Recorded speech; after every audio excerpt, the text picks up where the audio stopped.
હવે સમાચાર બોટાદથી મળી રહ્યા છે। રાધે ઓઇલ મિલના માલિકનો છુટકારો થયો હોવાના સમાચાર બોટાદથી મળી રહ્યા છે। ભદ્રાવડીના મિલના માલિકનું અપહરણ થયા બાદ છુટકારો થયો છે। ઓઇલ મિલના માલિકનું અપહરણ કરવામાં આવ્યું હતું। અપહરણ બાદ પોલીસે જિલ્લાભરમાં નાકાબંધી કરી હતી, જેથી માલિકનો છુટકારો થયો છે। બોટાદ એલસીબી પોલીસે અપહરણકર્તાનો પીછો પણ કર્યો હતો। મિલ માલિકને રાજકોટના વીંછિયાના સમધિયાળા ગામેથી છોડાવી આપવામાં આવ્યા છે અને અપહરણકર્તાઓ યુવાનને ગાડીમાં છોડીને ફરાર થઈ ગયા છે। બોટાદથી આ સમાચાર, જ્યાં મિલ માલિકનો છુટકારો થયો છે।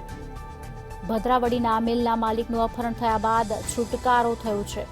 ઓઇલ મિલના માલિકનું અપહરણ કરવામાં આવ્યું હતું અને પોલીસે જિલ્લાભરમાં નાકાબંધી કરી હતી અને આખરે એલસીબી પોલીસે અપહરણકર્તાનો પીછો કર્યો હતો અને રાજકોટના વીંછિયાના સમધિયાળા ગામેથી તેમને છોડાવ્યા છે।